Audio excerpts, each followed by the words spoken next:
A todos, eu sou o professor José Luiz Rios, coordeno a pós-graduação em Alergia e Imunologia da Unifase, que tem lugar no Hospital Central do Exército já há muitos anos. Esse curso de pós-graduação em Alergia e Imunologia, na verdade, ele segue, é uma sequência do curso de pós-graduação em Alergia e Imunologia da Policlínica Geral do Rio de Janeiro. Então, é um curso tradicional que formou a maioria dos alergistas do Rio. Os grandes professores foram alunos desse curso. E nós somos já a segunda geração de professores. E como a instituição policlínica fechou, o curso realiza-se no Hospital Central do Exército, que tem uma estrutura espetacular e permite que nossos alunos se desenvolvam num hospital de nível terciário, com todos os recursos à disposição. Bom, está participando dessa live, além de mim, a professora Marina Rigoni, alergista e imunologista, o professor Luiz Carlos Gondar Arcanjo e a professora Tânia Maria Souza Gomes. Tá? Nós vamos abordar dois temas que fazem parte de uma nova área da alergia e imunologia que está crescendo muito nos últimos anos. Toda a parte de alergia a medicamentos e alergia a alimentos todo o conhecimento sofreu muitas transformações, são muitas pesquisas, muitas abordagens novas. Então, nós optamos por conversar um pouco com os senhores sobre essas novas abordagens, novos desafios da alergia a medicamentos, da alergia a alimentos. Por quê?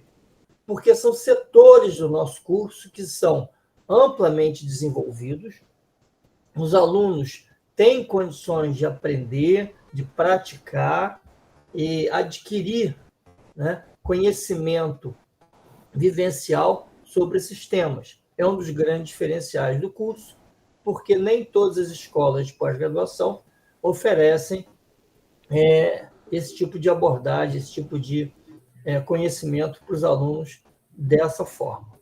Tá? Então, nós vamos começar falando um pouco sobre alergia a medicamentos, quais são os novos desafios, as novas abordagens. Professora Tânia e professor Luiz Carlos vão coordenar essa parte do webinar. Marina e eu vamos ficar aqui ajudando a dirigir, ver perguntas do público. Quem quiser fazer pergunta, por favor, formule. Nós vamos depois abrir para um debate, que vocês vão poder falar pessoalmente, mas na medida que eles forem falando, se vocês quiserem mandar alguma pergunta por escrito no chat, a gente já vai inserindo na discussão. Ok? Então, professora Tânia, professor Luiz Carlos, a palavra está com vocês.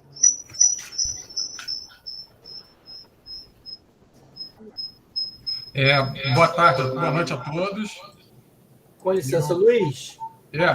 Eu acho que você está com mais de um equipamento ligado, está dando interferência no som. É isso que eu estou tentando desligar aqui, peraí. Desliguei. Boa noite a todos, desculpe aí as confusões com o horário e com a tecnologia. Eu e a Tânia temos uma boa experiência em alergia a medicamentos, a gente quer passar isso para vocês. A gente formulou essa apresentação em forma de algumas perguntas que eu vou fazer para a Tânia e ela vai discorrer para vocês. Então, Tânia, qual é a importância da gente falar em alergia a medicamentos? Luiz, obrigado, boa noite a todos também. É uma honra estar participando. Como o Zé falou, é um tema muito específico da nossa especialidade e muito, eu poderia dizer, recente, Nos últimos 10, 15 anos é que realmente a alergia a medicamento ela tem sido muito mais estudada e evoluiu bastante em relação ao diagnóstico. O que a gente vai falar um pouquinho? Então, antes de eu responder a pergunta do Luiz, eu queria definir o que é uma reação adversa a medicamento. Então, de acordo com a OMS, elas são definidas como qualquer efeito nocivo, não intencional, indesejado de um medicamento que ocorre nas doses habitualmente empregadas para prevenção, diagnóstico ou tratamento. Então, as reações, dentre as reações adversas a medicamentos, o nosso foco dentro da nossa especialidade como alergistas e imunologistas são as reações de hipersensibilidade a medicamentos, que são as reações menos comuns, ainda bem, o menor percentual. Normalmente, são reações não previsíveis e elas se dividem em mecanismos imunológicos e não imunológicos. Em relação ao tempo de aparecimento, essas reações elas podem ocorrer de uma forma imediata, 1 a 6 horas após a exposição, que vão variar desde sintomas leves a sintomas graves de anafilaxia, ou aquelas reações que ocorrem de uma forma mais tardia, várias horas a dias após a exposição, principalmente o exantema papular, até aquelas farmacodermias graves, que são síndrome de Stevens-Johnson, NET ou DRESS. Então, qual é a importância da gente fazer um diagnóstico dessas reações? A importância é que muitos pacientes, de uma forma errada, são rotulados como alérgicos a um determinado medicamento. Então, da mesma forma que se exagera num diagnóstico de reação de hipersensibilidade a medicamento, também tem o perigo de um subdiagnóstico dessas reações de hipersensibilidade a medicamento. Então, a importância de se falar um pouco sobre reações a medicamentos, conhecer melhor, é desrotular esses pacientes, investigar de uma forma melhor. Tânia, com licença, desculpa. É porque os seus slides não estão progredindo. Ah, não? Não. Você precisaria colocar no modo apresentação, ele está no modo visualização. Peraí, Zé.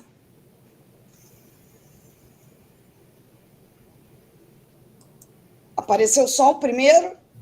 Está só o primeiro, mas não está no modo apresentação. Então, peraí. Tinha aparecido antes? Antes. No modo apresentação, não. Tem que ser naquele modo que você deixa de ver o público. Eu deixei de ver. Eu não vejo ninguém. Então, mas talvez seja melhor você descompartilhar e compartilhar novamente. Tá. Para mim, vocês não aparecem. Compartilha novamente. Eu compartilho a tela que vocês aparecem ou a tela que está a minha aula? A janela que está a sua aula. Tá. E agora? Apareceu. Agora bota no modo apresentação. Vamos ver. Tá indo? Não. Então, realmente... Vê se você consegue passar os slides assim mesmo, Tânia, sem ir para o modo apresentação. Clicando no seguinte. Passar para o slide 2. Tânia, deixa eu ver se eu consigo compartilhar. Você está aí com a... Sai aí, deixa eu ver se eu consigo compartilhar.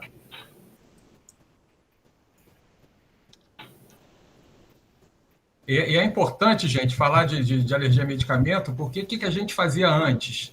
Até você ter esses testes, essa abordagem que a gente tem hoje. Antigamente, a gente simplesmente, né, Tânia? A gente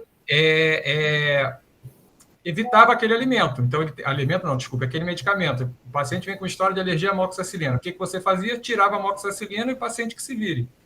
E a gente não tinha nem a oportunidade de confirmar. Ou então de afastar uma verdadeira alergia.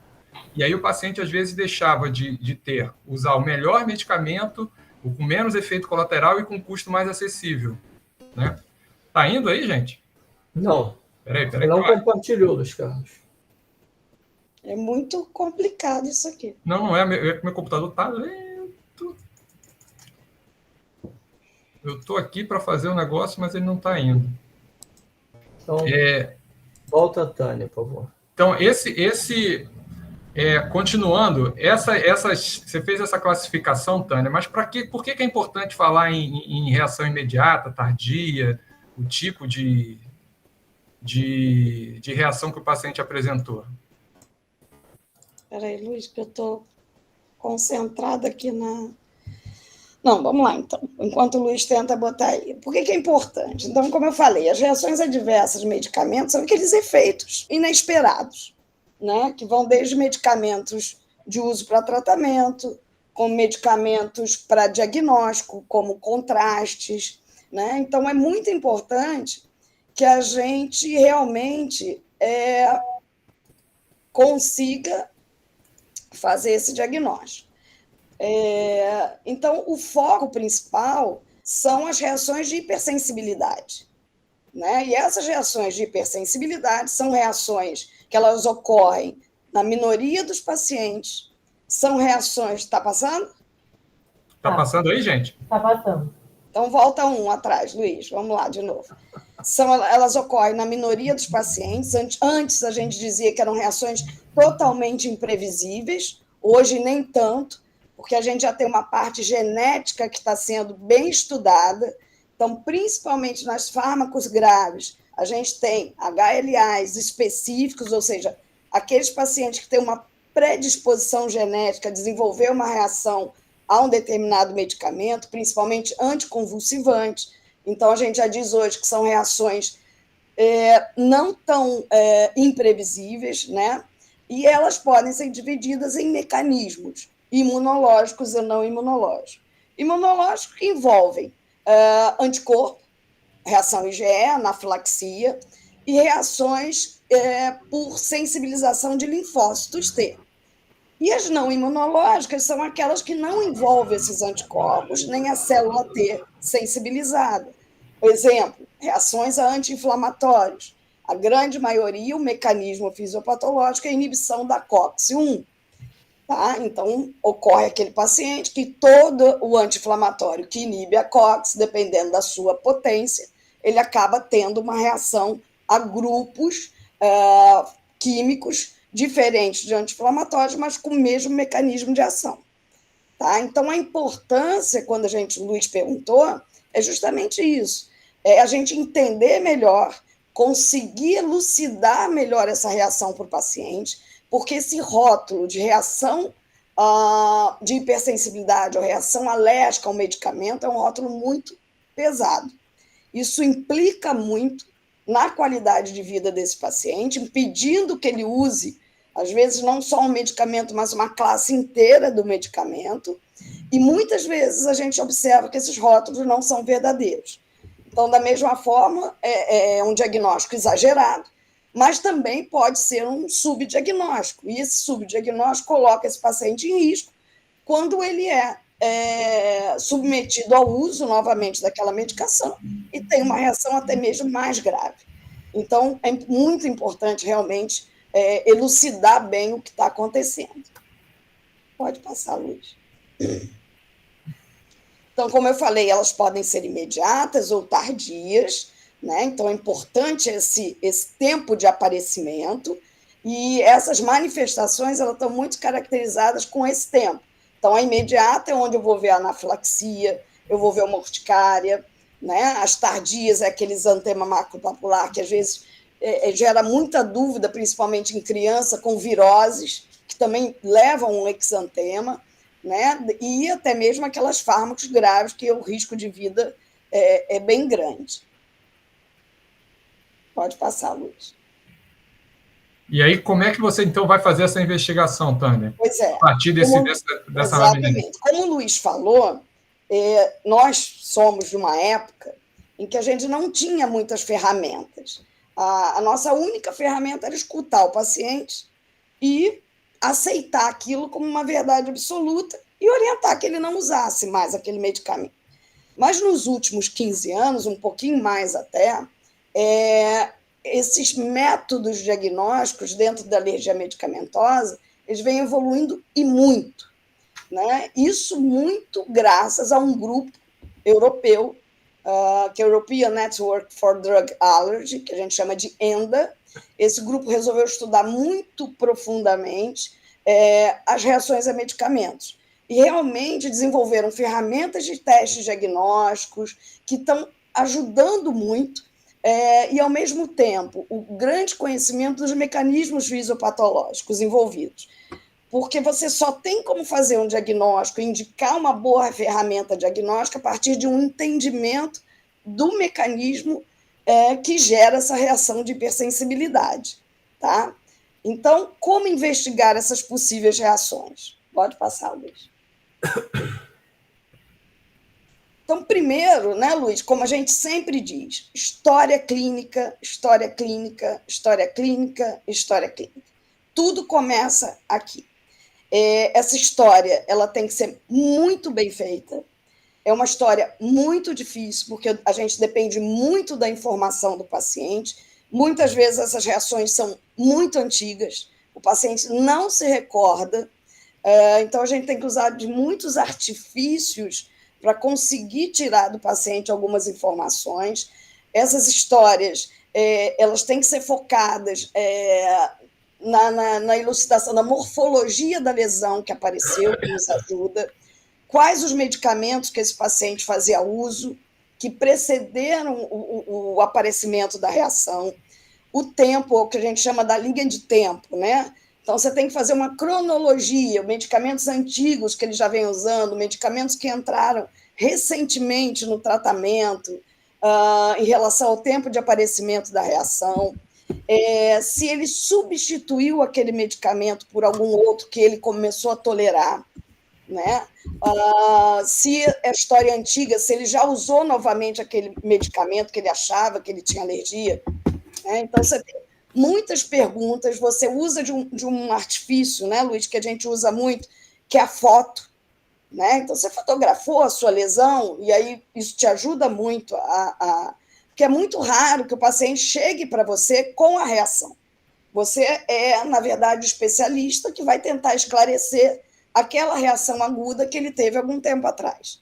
Então, você tem que usar de informações do passado. Né? Então, a história clínica é o pilar de tudo. A partir dessa história e de um entendimento do mecanismo fisiopatológico envolvido, que isso aí você tem que ter o conhecimento, você vai indicar para esse paciente uma sequência nessa investigação através das ferramentas adequadas. Pode passar. Então, esse é um fluxograma rápido, de uma maneira bem sucinta, né? Então, a história está aí no meio, ela parte a partir de uma suspeita. Se essa suspeita é improvável, você sabe, então ele tomou um medicamento e ele ficou com dor de cabeça, né? Então, é muito comum rotular, eu tenho alergia a esse medicamento que ele me dá dor de cabeça. Isso não é uma alergia, tá? Então, é improvável, não tem necessidade de investigar. Se for uma história que ela é muito bem, tem um suporte muito grande, ela é muito clara, ele tomou, minutos após, ele só tomou aquela medicação, a reação é muito explícita, né, muito sugestiva, então é inequívoco.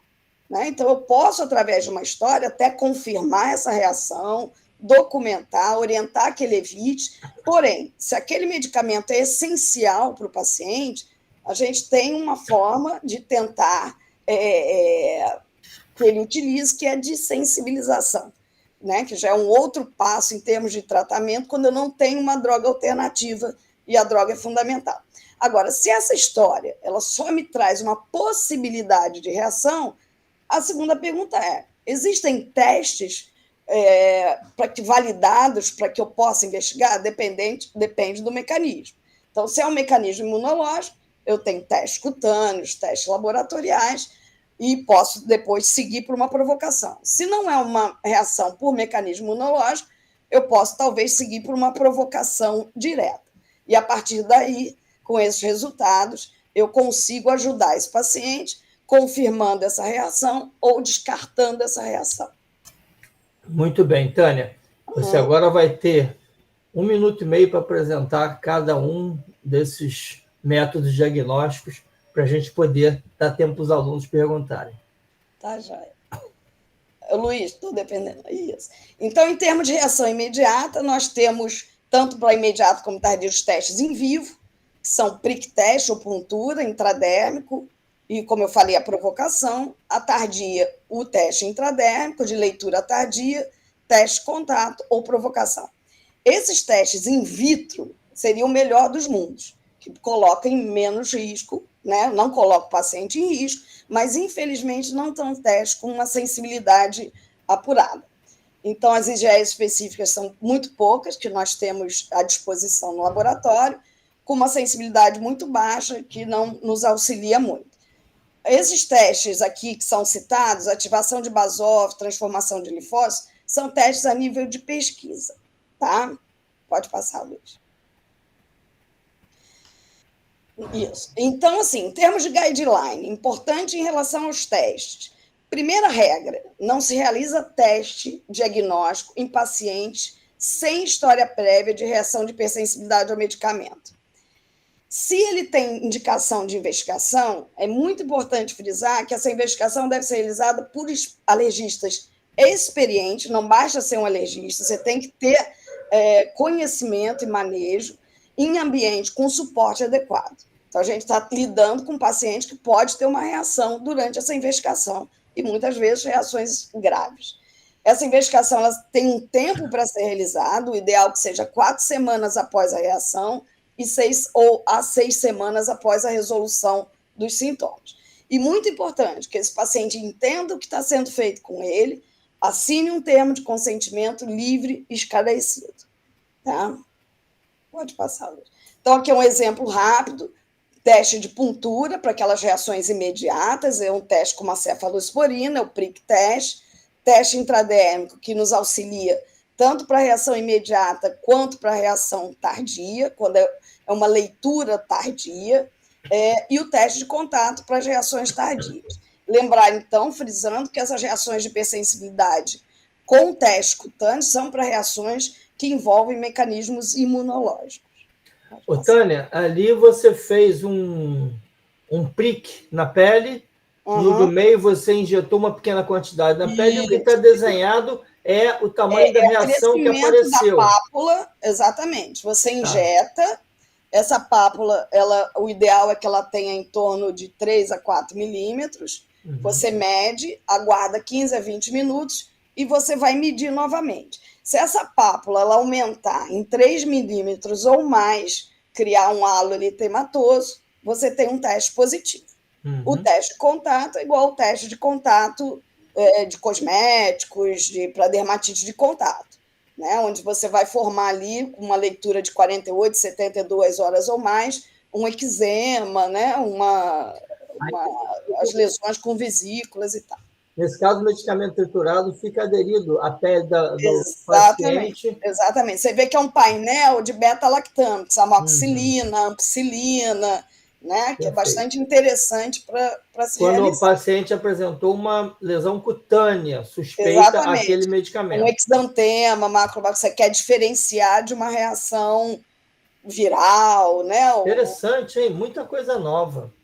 Não é mais só deixar de tomar penicilina e todos os derivados. Hoje em dia, assim, a gente estimula bastante a investigação, que a grande maioria ela não se confirma.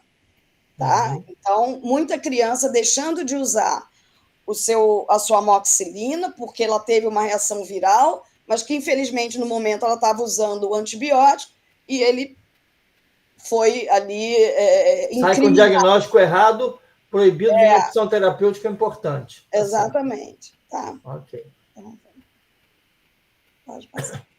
E, finalmente, os testes de provocação, que são o que nós chamamos de a ferramenta ouro.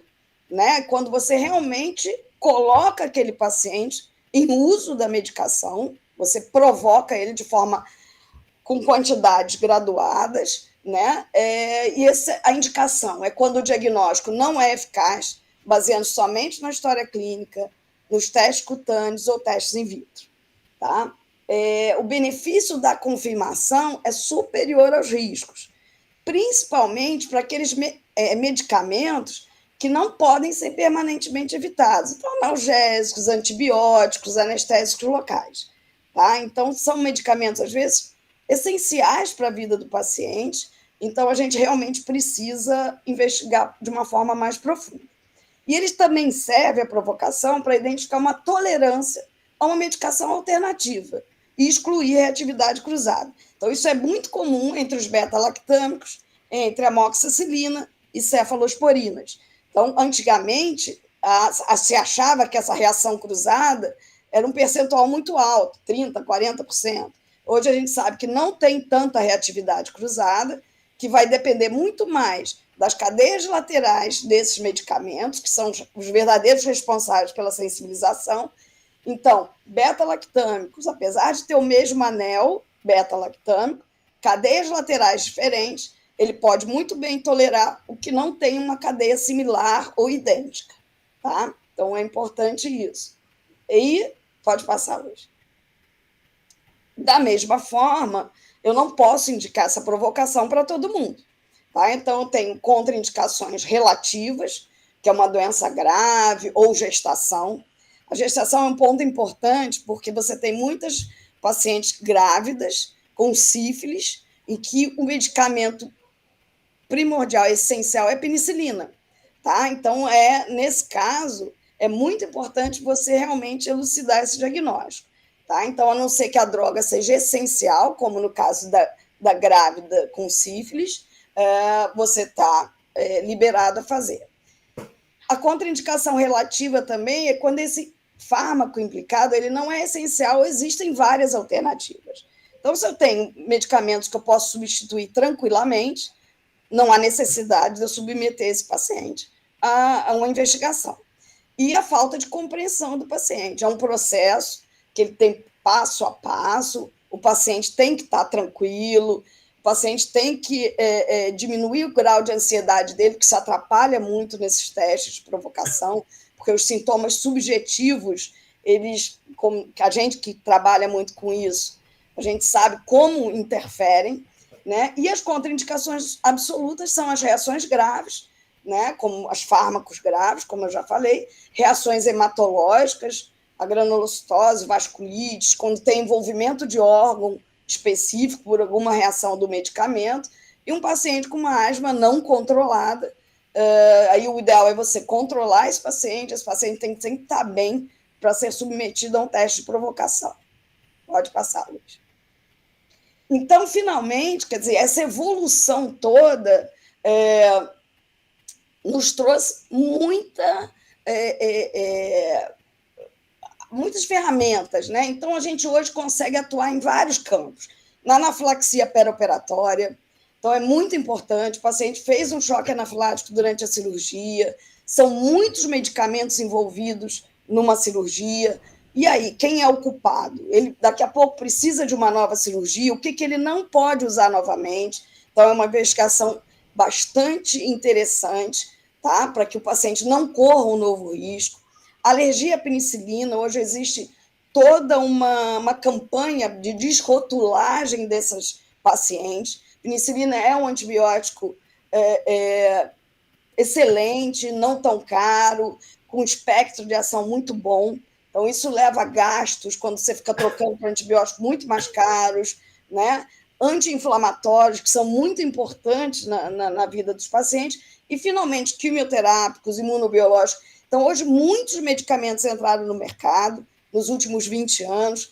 Então, cada vez mais essas reações elas estão surgindo e cada vez mais a gente precisa compreendê-las melhor e realmente saber investigar, indicar a investigação. Então, isso é o grande boom da nossa especialidade hoje, que é o domínio realmente desses mecanismos. Alergia a medicamentos. Tá bom? Temos então, perguntas? Esse é o nosso grupo. E convidar quem está começando aí, que quer realmente seguir uma especialização. Eu sou, assim, de dizer, eu adoro, né? Comecei com a pediatria, você é uma entusiasta. Fiquei pouquíssimo tempo e agora sou alergista já há muito tempo. Tá bom? Então, Luiz, alguma pergunta das suas? Não sei se eu te Não, você atropelei. respondeu todas. Fique Consegui? tranquilo. Eu tenho uma pergunta, então. Então, manda abraço. E sobre as Vou te compartilhar. vacinas e reação vacinal, a gente pode investigar também, Taninha? Com certeza. A gente pode, na verdade, assim, investigar praticamente tudo, né? Então, a reação à vacina, né, na grande maioria, ela não tem a ver com o vírus, ou tem os recipientes, né? Então, a gente realmente precisa conhecer bem. Eu brinco, né? Quem trabalha com reação ao medicamento vai estudar farmacologia, né? Tem que saber muito imunologia. Exatamente. Você volta para o livro, né? Eu tenho que saber classe de antibiótico, eu tenho que saber estrutura química, então tudo isso. É complexo, então essa vacina pode investigar se ele já tomou vacinas semelhantes, com recipientes semelhantes e tolerou, foi reação mesmo de hipersensibilidade ou não, né? Então, foi um efeito diverso da vacina. Mas isso é que é fascinante na medicina, né? Você buscar as coisas novas e buscar novas alternativas para os pacientes. Ali onde todo mundo já parou, você diz, não, tem uma alternativa. A gente pode tentar isso, tentar aquilo outro, e esse é o diferencial do bom profissional, aquele que pega na mão do paciente e traz para uma solução melhor para a sua situação de saúde. Exatamente. E o alimento entra muito parecido com os medicamentos nessa hora, né? É muito fácil excluir. Excluir é muito fácil.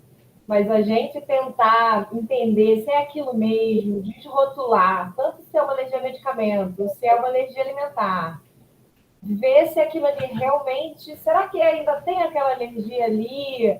Enfim, e as pessoas costumam associar qualquer tipo de reação ao medicamento que elas tomaram, ao alimento que elas comeram. Então, isso é muito comum na nossa prática, né? A gente recebeu o paciente no consultório com essas queixas, associando já, ele já associa próprio, ou alguém já associou e já excluiu. Então, eu vi completamente a associação com a aula de dentro da alergia a medicamento é aquela famosa lista, né, do que o coitado não pode nunca mais usar. Exatamente. Só que aquilo compromete muito a qualidade de vida. É a listinha do medicamento e a gente com a listinha da comida. Exatamente. Ô Marina, então, já que você puxou o assunto dos alimentos, a alergia a alimentos aumentou nos últimos anos? Você Obviamente, tem ideia? né? Obviamente. Não tem nem como negar isso, Zé Luiz. A gente só vê aumentar isso aí. Isso é resultado de toda a mudança de comportamento da sociedade. Na verdade, as alergias em geral têm aumentado, mas a alergia alimentar, a gente tem visto um aumento tanto da prevalência, né, e da gravidade das reações. A gente tem tido, isso foi muito associado com aumento de cesáreas, redução de amamentação, mudança de flora intestinal, alimentação com ultraprocessados, presença de poluição, enfim, todas essas mudanças aí no mundo que a gente tem, não só aqui no Brasil, mas no mundo todo, que vão fazendo com que as alergias aumentem. Então, não sei se vocês podem ver essa foto aí. Não está passando, não, Zé. Não? Tem que Você, botar para compartilhar. Quando você for compartilhar, tem 3 abas. Você vai na da direita. Mais da direita. A mais à direita. Aí vai aparecer uma imagem da sua tela. Clica na tela. Aí bota compartilhar. Ok, tela cheia. Tela cheia, isso. Esse aqui eu não botei janela. Não é janela, é tela cheia. Compartilhar. E a minha tela está aqui? Não, aí vai aparecer uma telazinha aí embaixo das opções. Clica nela. Gente, alergia a medicamento e alimento é muito fácil. Difícil é compartilhar a tela. Na verdade, eu acho que tudo é difícil, Taninha. Nada é fácil nessa vida. Não. Por acaso está compartilhando agora? Não. Aparecendo o seu J aqui. Não, está aparecendo só o seu J. Então, vamos sair daqui de novo. Que saudade das aulas presenciais.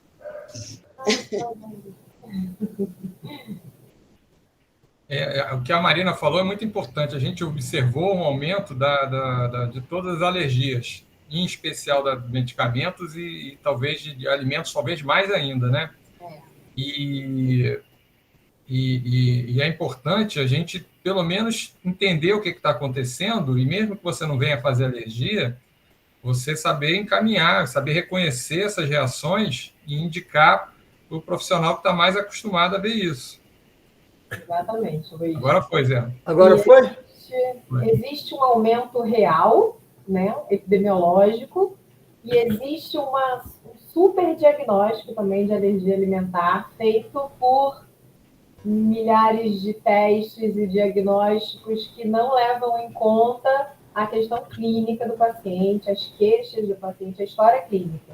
Por isso que a gente também vai ressaltar aqui, obviamente, a importância da anamnese e de colher uma história bem detalhada e de relacionar com o alimento queixa, e não fazer rastreios gerais. Então, e a gente está falando de alergia alimentar, porque a alergia alimentar está sendo considerada a segunda onda da epidemia alérgica. A primeira grande onda foi a asma, e durante anos, né,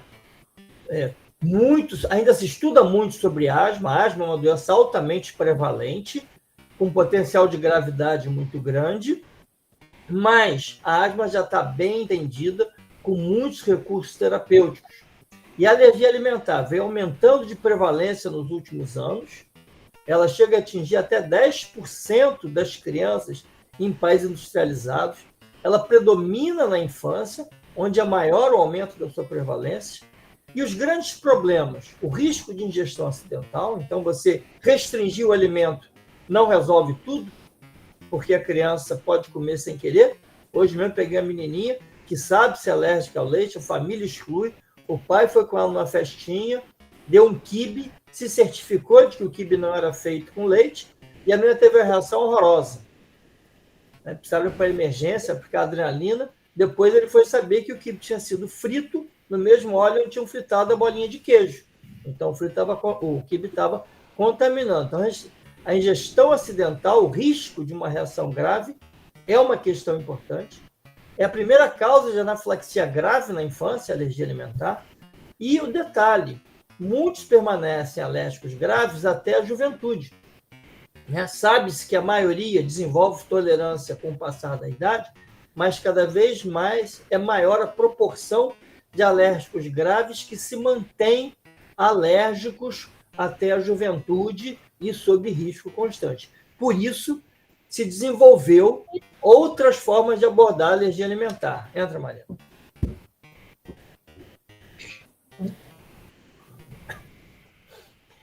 Então, por que a alergia está aumentando? Marina já pincelou um pouco para a gente, né? Já pincelei. Tá. Tem a ver, sobretudo, com mudança de hábitos. Tá. Sobretudo hábitos alimentares, sociedade ocidental, poluição industrializada, desbiose, enfim. E a alergia alimentar, como a gente define? É uma reação errada do sistema imunológico em relação ao alimento. Porque o correto, o organismo, ele tem estruturas próprias para ele tolerar os alimentos, tolerar as proteínas alimentares que são estranhas, mas ele tolera e, com isso, ele se nutre. Se ele é uma quebra dessa tolerância, esse indivíduo desenvolve alergia. O corpo lê aquilo como se fosse um organismo, enfim, uma molécula estranha, e passa a desencadear a reação alérgica contra ele. E as alergias alimentares são divididas principalmente em duas grandes formas: mediada por IgE e não mediada por IgE. Você quer esclarecer para a gente um pouquinho isso, Marina? Eu explico. A reação mediada por IgE, ela é aquela reação imediata, aquela que a gente vê nos filmes, quando o cara comeu camarão e inchou a boca, ficou todo gigante, né? Aquele edema enorme. Tem um filme Hit, que é super clássica essa cena. Não só nos filmes, saiu no noticiário, há poucos meses atrás, sim. Um cara que comeu e morreu. Sim, sempre. Mas sempre sai no noticiário alguma notícia dessas, infelizmente. porque, né, a gente ainda tem pouco conhecimento sobre isso. Mas é a reação comum que a gente está acostumado, de pacientes que fazem inchaço, urticária, placas pelo corpo, espirros, coriza, tosse, vômito, diarreia. E essas reações são reações que acontecem de maneira imediata, ou seja, elas acontecem em até 2 horas depois da ingesta do alimento. Eles têm presença da IgE. A IgE é um anticorpo da alergia que vai fazer a ligação com o alimento para promover essa reação alérgica. Elas podem acometer qualquer sistema do corpo.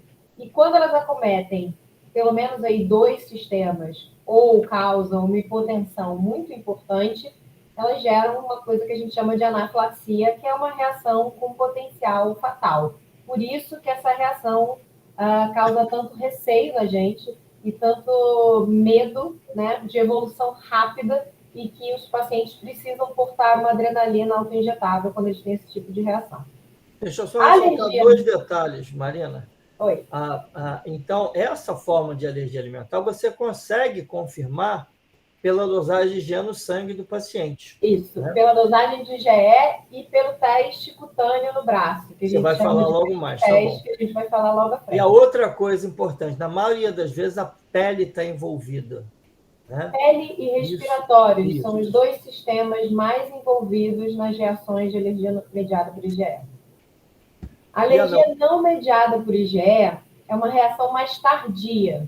Ela não tem o envolvimento da IgE na reação, ela tem um envolvimento mais de células e acomete mais o trato gastrointestinal. Então, os sintomas são ou uma proctocolite com aquelas raias de sangue nas fezes, ou é um quadro de FPAS que você tem vômitos sucessivos horas depois de ingerir o alimento. Então, a gente tem diversas apresentações dentro desse grupo não IgE mediado. Não evolui para anafilaxia, mas a gente tem um tipo dele que pode ser grave, que é FPAS, porque de tanto vomitar, a criança pode evoluir para desidratação e choque. Tá? Quais são os alimentos, Zé, que mais causam alergia? Olha só, o que se sabe, são chamados os Big 8, né? Os americanos são 8 grupos de alimentos mais importantes. 90% das reações alérgicas são causadas por eles. O leite, a soja, o ovo, na nossa realidade, leite e ovo mais frequente, trigo, amendoim nos países mais de língua inglesa, mas está crescendo a prevalência no Brasil, né? Frutos do mar, sobretudo camarão e os crustáceos, muitos peixes podem provocar alergia, também estão aumentando a prevalência, e as nuts, que são altamente prevalentes, nozes e castanhas. Hoje em dia surgiu um nono, o gergelim, que está crescendo a prevalência em alguns países. Mas eu tenho em casa. Você tem em casa, Luiz? Eu tenho um caso desse. Você tem um caso. Você tem um caso? Ótimo. Mas esses são a maioria, né? Leite, ovo, trigo são os mais, e frutos do mar são os mais frequentes. E nuts também são os mais frequentes no nosso meio. Mas a gente tem que lembrar que todos os alimentos podem causar alergia, tá? Então, existem muitos bebês com alergia à banana, alergia a frutas em geral, né? Mamão, kiwi, abacaxi. Então, a gente tem outros alimentos que podem causar alergia. Então, não se limitem só a esses. Outros também podem destacar. Tem que valorizar a história que a mãe valorizar a história aqui, exatamente. Já que isso não existe. Existe. Pode existir, tem que verificar. Exatamente, tem que checar. E como é que a gente diagnostica, Marina, para entender a alergia alimentar, né? Vamos começar a falar, né, diante de uma suspeita, como é que a gente confirma? Bom, a primeira coisa que a gente tem que fazer é a anamnese, como a Taninha bem ressaltou, história clínica, história clínica, história clínica, história clínica. Às vezes eles também não lembram direito das coisas que aconteceram, isso pode acontecer, né? Porque às vezes a história é antiga, às vezes o adulto lembra de uma história da infância, ou a mãe não lembra direito como foi, mas enfim, é bem importante a gente delimitar as manifestações clínicas, o tempo entre a ingesta do alimento e a manifestação, se aquilo ali é compatível com uma reação alérgica, como a Tânia falou, a questão da dor de cabeça. Tipo, eu comi leite, eu tomei leite e comecei a ter dor de cabeça. Tem relação? Será que tem relação?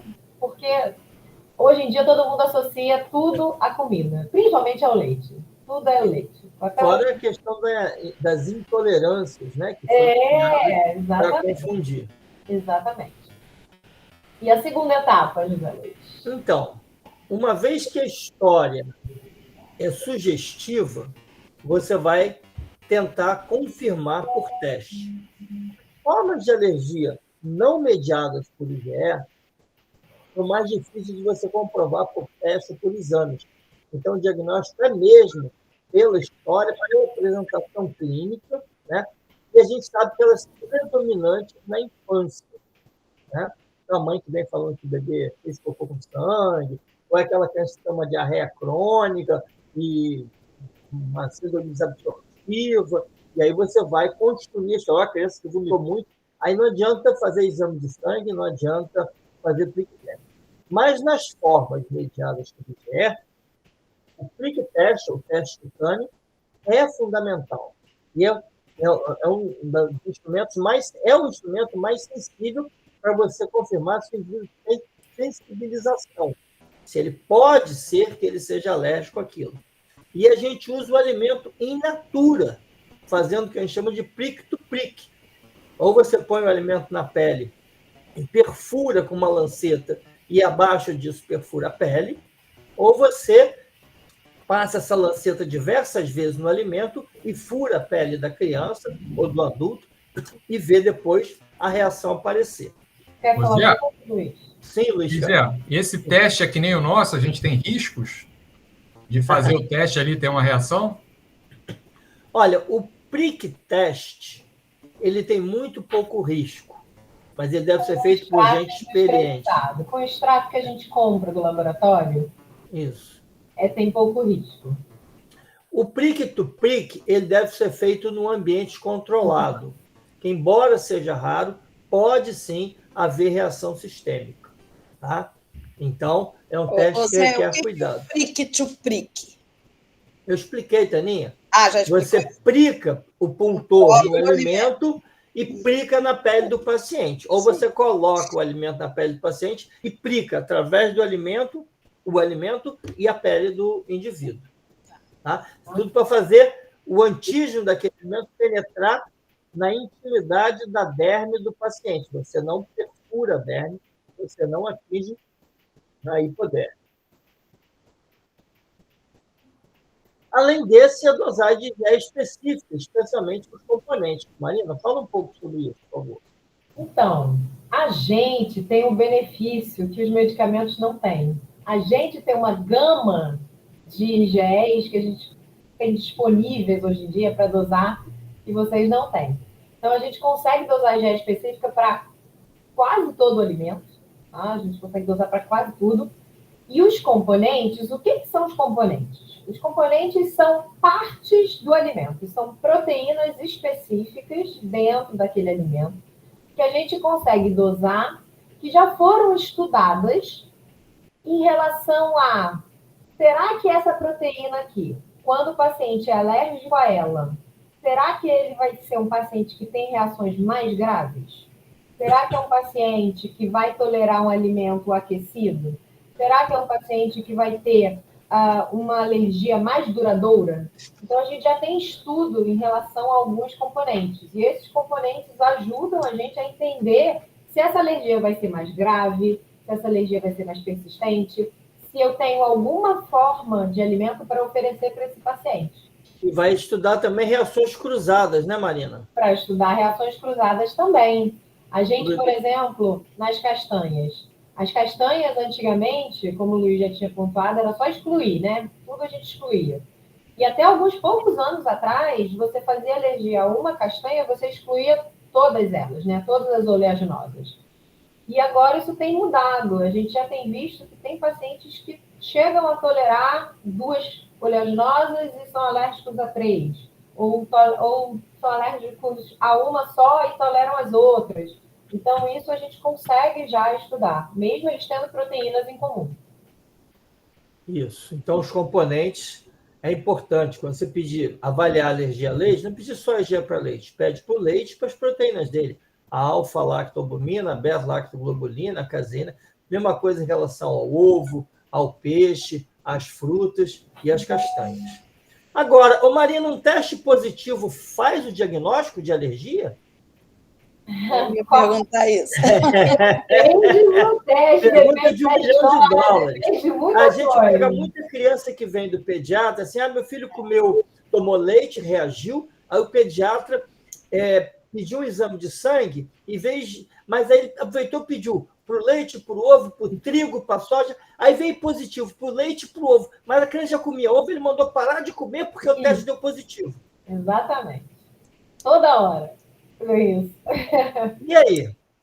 E aí que não tem indicação de excluir o ovo, tá? Se você tem IgE positiva, o que você tem é uma sensibilização só ao ovo, mas se você come, você tolera o alimento. É até ruim você excluir.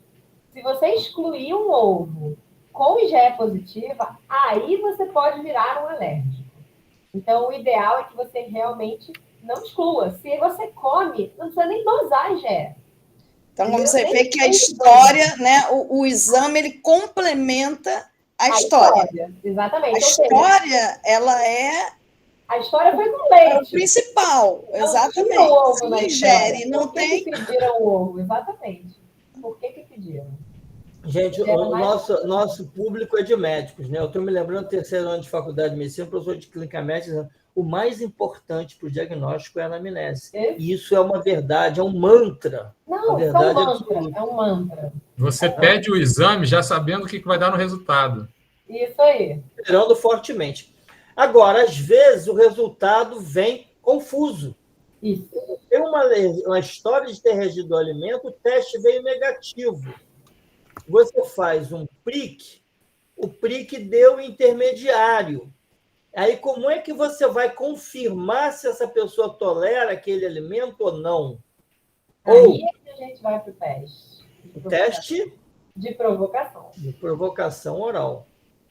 Então, que assim como de medicamento, é o padrão ouro também, né? É o padrão ouro também para diagnóstico. Exatamente. Então, o teste de provocação oral é feito para dirimir as dúvidas. Ele consiste na oferta de doses progressivas daquele alimento suspeito, ou, se a história é confusa e é um paciente mais velho, uma mãe muito ansiosa, paciente ansioso, você pode fazer intercalado com placebo, numa forma cega de teste. Normalmente, a história, você consegue fazer o teste aberto. Você vai administrar esse alimento em doses progressivamente maiores, com intervalos regulares, sob supervisão médica, avaliando o paciente em diversos quesitos de saúde para detectar possível reação a cada intervalo, né? E vai fazendo um ambiente seguro onde você possa controlar uma eventual anafilaxia, porque você está expondo o indivíduo a um alimento que possivelmente ele é alérgico. Então, é um teste. Agora, é o que vai decidir a vida da pessoa. Se ele pode realmente comer aquele alimento ou se ele tem que se manter em exclusão daquele alimento. Marina, quer complementar? Isso aí é para a gente mostrar que só para ressaltar que tem que ser no ambiente controlado, tá? Então você tem que ter todo um aparato, tem que ter um consultório tipo 3, ou ser no hospital, tá? Isso aí é só um exemplo de como a gente faz no nosso espaço. E pode passar, Zé. E as indicações para o teste de provocação oral são bastante amplas, né? Então, a gente pode fazer um teste de provocação, que a gente chama de TPO mais intimamente, porque é muito longo de falar, então a gente chama de TPO, para confirmar ou excluir uma suspeita, seja uma história confusa, seja um exame confuso. Isso tanto para reações IgE-mediadas, todas as reações IgE-mediadas têm que ser feitas, a investigação tem que ser feita com TPO, e para FPAS, que é uma reação não IgE-mediada, mas ela tem que ser feita com TPO também risco de desidratação se reagir, né? Se tiver votos. Para avaliar a aquisição de tolerância, ou seja, para pacientes que foram perdendo, a IgE foi caindo ao longo da infância, tiveram alguns escapes aqui e ali sem reações, aí a gente faz uma exposição ao alimento para ver se ele já adquiriu uma tolerância espontânea. Porque as crianças, né, até aí, em primeira infância, em alguns alimentos, como leite, ovo, soja, trigo, a tendência é que a maioria adquira tolerância espontaneamente. Para avaliar a reatividade clínica em pacientes sensibilizados, que foi aquilo que a gente falou, né? Quem tem a IgE positiva não obrigatoriamente vai reagir, pode ser só sensibilizado. Isso aqui é especialmente em pacientes que ainda não ingeriram o alimento e têm uma IgE, ou tiveram uma exclusão daquele alimento com IgE positiva, que estão há muito tempo sem comer, enfim, e aí você avalia se tem reatividade clínica. Isso. E para avaliar possível reatividade cruzada, avaliar se ele tolera um alimento processado pelo calor, então ele pode ser que tolere e tenha um perfil de sensibilização a certas proteínas que são termoláveis, e ele tolere, seja alérgico a leite, mas tolere o leite assado, ou o ovo sob a forma de bolo, né?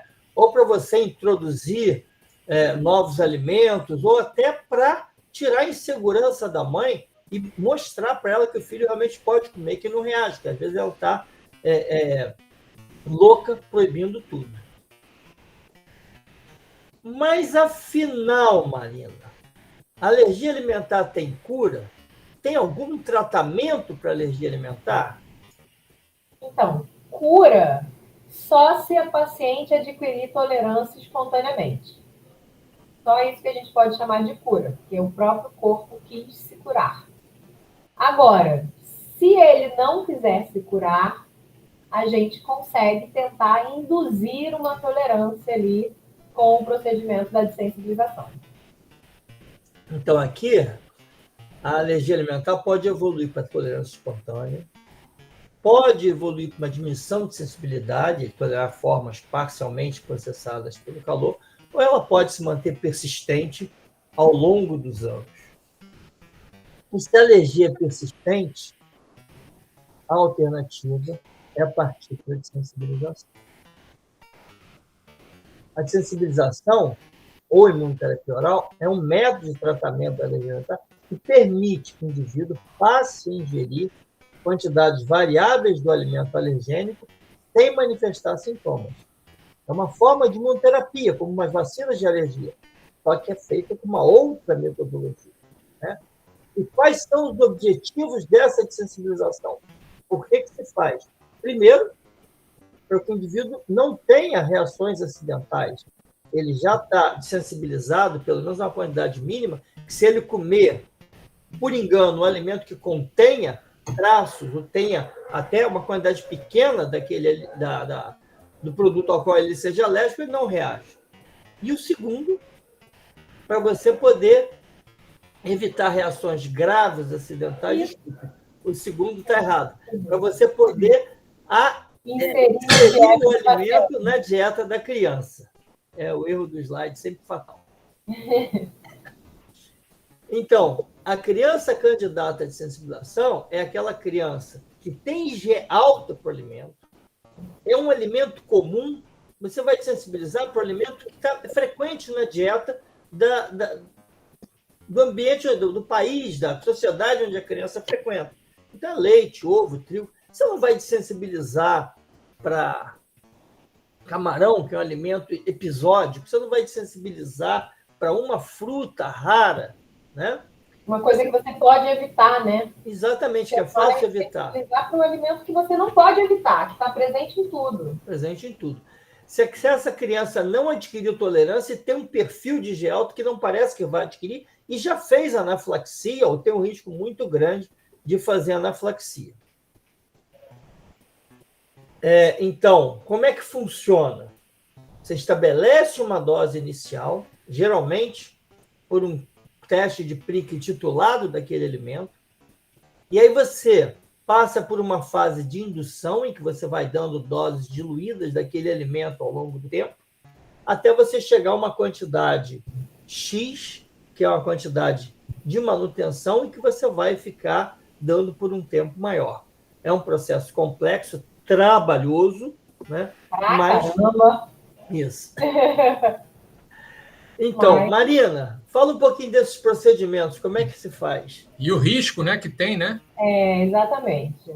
Eu acho que o importante é a gente ressaltar que é o seguinte: o objetivo da sensibilização, como o Zé acabou de falar, é a gente reduzir o risco de reações fora dali e tentar incluir o alimento na dieta do paciente, mas o que todos os pais falam é o seguinte: eu não quero que meu filho coma o bolo. Eu quero que meu filho possa sentar numa mesa com os amigos, e os amigos estão comendo bolo e ele não vai fazer uma anafilaxia com risco de vida. Entendeu? Então, é mais sobre o emocional, o social, a inclusão, o desenvolvimento, do que só o alimento. Pode almoçar, lanchar com os colegas na escola, Exatamente, sem ter que comer uma comida diferente. Pode ir na festinha de aniversário sem ter que levar o lanchinho de casa. São coisas pequenas, assim, poder viajar, poder ir no restaurante, poder ir na casa do amigo, né? Casa do amigo, poder namorar, poder dar um beijo na boca. Eu lembro, uma das meninas que a gente sensibilizou, ela já tinha 23 anos de idade, já era formada em faculdade, nunca tinha dado um beijo na boca, porque tinha anafilaxia a leite, e pensava, se o cara tiver tomado um sorvete de creme pouco antes, ou comido um pão de queijo e me beijar, eu posso ter anafilaxia e morrer. Olha. Entendeu? Então, é o famoso beijo da morte. Então, é muito mais do que só comer o alimento, né? Então, é um processo muito trabalhoso, muito difícil. A gente faz durante meses essa fase de indução, em que as crianças vão toda semana lá e tomam doses em casa. A gente cria uma relação super querida com as famílias, porque realmente um caminho que eles percorrem para chegar lá. É muito punk mesmo, é muito pesado, mas vale a pena. E aí você vai, né, no procedimento, antes de cada dose do alimento, que você vai aumentando o volume durante o dia que ele está lá, ele é avaliado, então aqui, né, os parâmetros que são avaliados antes de cada um, porque ele pode reagir. Ele leva o alimento para ingerir em casa, a mãe é orientada, a mãe tem que ter um plano de ação, tem que saber aplicar a adrenalina autoinjetável. E como vocês podem ver nas figuras de baixo, a gente vai aumentando a concentração e aumentando os volumes progressivos até que a criança chegue a ingerir o próprio alimento. E o mais gratificante, quando você chega na fase final, que você pode oferecer para aquela criança, e aí vocês estão vendo a festinha de encerramento da indução de um menino que era alérgico a leite, e ele pode, então, comer tudo aquilo que sempre foi proibido. Um brigadeiro, uma pizza, um sorvete de creme ou de chocolate, etc, etc. Todos ficam muito gratos e a vida dessa pessoa muda. Não só da pessoa, mas da família também, né? Toda a família. Todo mundo, porque a vida da família inteira muda. Enfim, a gente trouxe isso como um pontapé inicial, apesar do avançar da hora. Estamos abertos para vocês poderem fazer algumas perguntas, a gente conversar mais alguns minutos. E quem se interessar pelo curso, as inscrições estão abertas, né? Está aí o site da Unifase, é só entrar, buscar no site e nos achar. Lembrando que quem faz o curso roda no serviço com a gente, fazendo um rodízio tanto na parte de alergia medicamentosa quanto na parte de alergia alimentar. Poucos serviços fazem têm essas duas abordagens, né? Isso. Exatamente. Temos perguntas? Nossa. Eu acho que foram aulas expositivas muito densas. Terezinha está dando tchau. É porque foi tão bem explicado e vocês tiraram minhas dúvidas. Algumas dúvidas ficaram até no congresso, né? E algumas dúvidas que eu normalmente tenho no consultório e como mandar. Eu só tenho que pegar agora mais em relação a medicamentos, é aquele questionário bem grande para poder fazer bem legal quando aparecer um paciente para poder mandar para vocês, entendeu? Mas, eu vou até te dizer, Terezinha, que aquele questionário é um questionário ainda daquela época, né, da europeu e tal. Hoje a gente já entende que ele não atende plenamente todas as perguntas, tá? Então, assim, na verdade, você tem que muito focar mesmo na manifestação, no uso, no tempo de uso, de como foi resolvida aquela reação, se ele usou adrenalina ou não usou, que medicamento que ele precisou, se ele nem foi para o hospital. Tem um fluxograma? Tem um fluxo? Hã? Oi? Se tem um fluxograma, se tem uma dica para você passar para ela. Eu acho que aquele que eu apresentei, apesar de ser simples, eu acho que ele é bem didático, tá? Realmente, na alergia a alimento, né? Não dá para a gente... primeiro, é você entender o mecanismo de cada medicamento. Que você apresentou, né? Então, assim, tem que ter conhecimento, porque você só vai conseguir raciocinar a partir desse conhecimento, tá?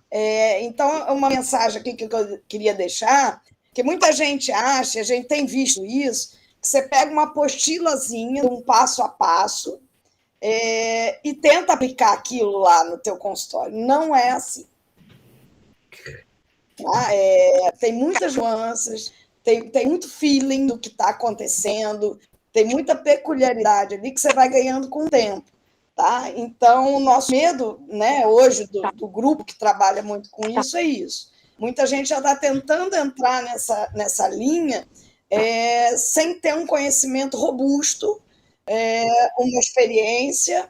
Pegando horários, né? Então, assim, demanda muito estudo, e justamente isso. Não é uma receita de bolo, não é, dá 10% agora, daqui a meia hora dá 20%. Não é assim. Bate cabeça ainda, com alguns casos, a gente fica ainda na dúvida.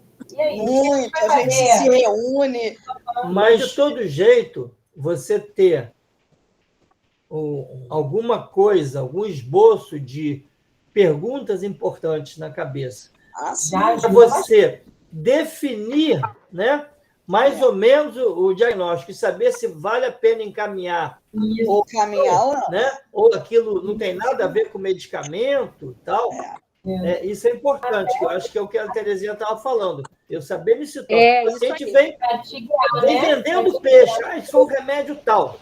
Como é que eu vou saber pela anamnese? Nós, enquanto especialistas, a gente realmente, você não necessariamente tem que encaminhar. Muita coisa você vai desfazer no seu próprio consultório. Isso.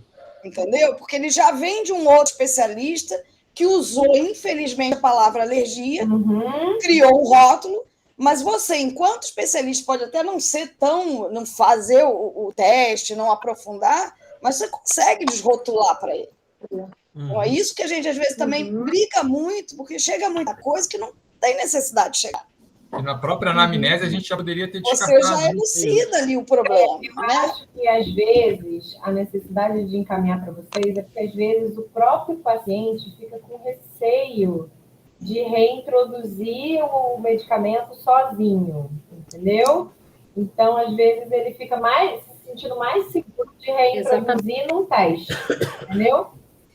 Você sabe um assunto que acontece muito? É reação a contraste. Então, assim, chegou no seu consultório. Eu tenho medo de fazer o exame da reação com contraste.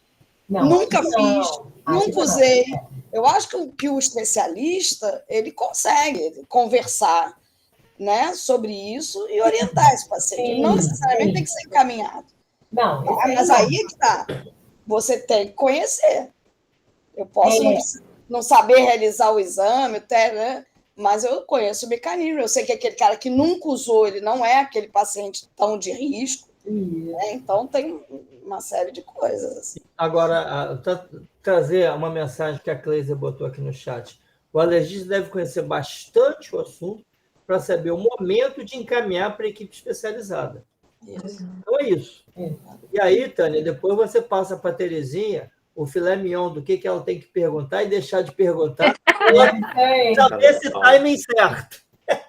Nós temos um projeto... Muito bom, Zé, muito bom. Uma coisa mais prática mesmo, de consultório, que facilite justamente isso, entendeu? Anti-inflamatório é o boom, né? Eu, Luiz, lá, o nosso N de anti-inflamatório é o maior, né? De 300, sei lá, né, Luiz? Mais 50%. Eu mando vários. É anti-inflamatório, né? Então, assim... muito respeitar o paciente. O que o paciente quer. Tem paciente que não tem condição psicológica de ser submetido a teste nenhum. E eu tenho que respeitar isso. Né? E arrumar uma alternativa para ele. Porque são coisas dentro do alimento que chocam o paciente. Né? Eles são muito assustados. Muito. Né? A gente trabalha com isso. Então... Fala. Pode deixar que eu não vou dar tiro na água, hein? Pode deixar. Quando eu encaminhar, pode acertar um transatlântico. Certeiro. Eu tenho o privilégio de trabalhar com Zé numa clínica, no consultório, né? E quando eu acho que eu já estou sabendo quase tudo de alergia alimentar, eu bato lá na porta dele. Zé, não estou entendendo isso aqui. O que eu faço com isso aqui? Então, a gente não tem que ter vergonha de perguntar. Exatamente. Quando a gente não sabe.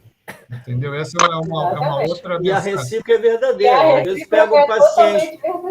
Eu mando eu pego um paciente que vem para mim com uma história confusa de alergia alimentar. Luiz, vem aqui discutir comigo esse caso, porque cada vez mais a especialidade vai se especializando, né? A gente tem que saber de tudo, mas a gente foca mais o nosso conhecimento numa área ou em outra área. Exatamente. Né? E foi isso que a gente quis trazer para vocês aqui hoje. E eu vou, infelizmente, por já serem 8h20 da noite, convidar a todos para encerrar. Alguém quer dar uma última mensagem, fazer alguma consideração final para a gente poder encerrar a nossa live? A minha mensagem final é, gente, anamnese, anamnese, anamnese. Perguntem. O paciente te diz tudo. Ele te dá o caso mastigadinho. Se você tiver a insistência, persistência para fazer uma boa anamnese, você já sai com o diagnóstico feito. E aí, no final, é só confirmar através de algum teste ou de outro, seja para alergia alimentar, seja para alergia a medicamento, seja para asma, rinite, tudo, é sempre a anamnese é o ponto-chave. E se você esbarrar em algum momento que você não está entendendo o caso, travou uma coisa ali, volta na história. Pergunta de novo para o paciente. Mas, peraí, repete. Vamos lá, vamos voltar. Pergunta de outra forma. Vamos voltar. De novo. Que vai destravar. Vai destravar. E outra coisa, minha mensagem final é: tentem não restringir alimentos desnecessariamente, por favor. Tá? Então, vamos restringir de acordo com a história clínica. Tá? Eu não sei aqui na nossa live, né, o que a gente tem. Eu estou vendo aqui vários especialistas, né, até amigos. Não sei se não tem especialistas aqui que pretendem se tornar especialistas. É uma bela especialidade. Ela é viciante, né? A gente fala isso não só porque faz medicamento, mas é um vício. E assim, estimular realmente a esses novos médicos que estão aí se formando, que realmente é muito legal, porque você tem um conhecimento muito de imunologia, que a gente aprende que é a base de tudo, e para fazer uma boa anamnese, né, Marina, Luiz, todo o Zé, você realmente tem que ter conhecimento. Então, para saber perguntar, você tem que saber do assunto, tá? Então, é muito importante.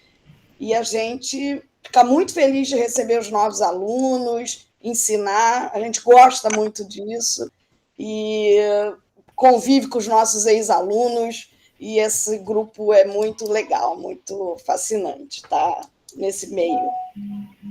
Muito bem. Eu agradeço a presença de todos. Eu acho que a live foi muito legal. Pode enriquecer um pouquinho cada um. E até uma próxima. E se você já é alergista, indique nosso curso para aqueles que você vê que estão interessados na especialidade. Cada vez mais a gente está aprimorando para fazer o curso mais top, mais bacana, para você sair de lá pronto para enfrentar o mercado. E o que a Tânia falou, passar a ser ex-aluno, que a gente continua sempre aperfeiçoando junto, estudando junto, tirando dúvidas e interagindo ao longo do tempo. Tá bom?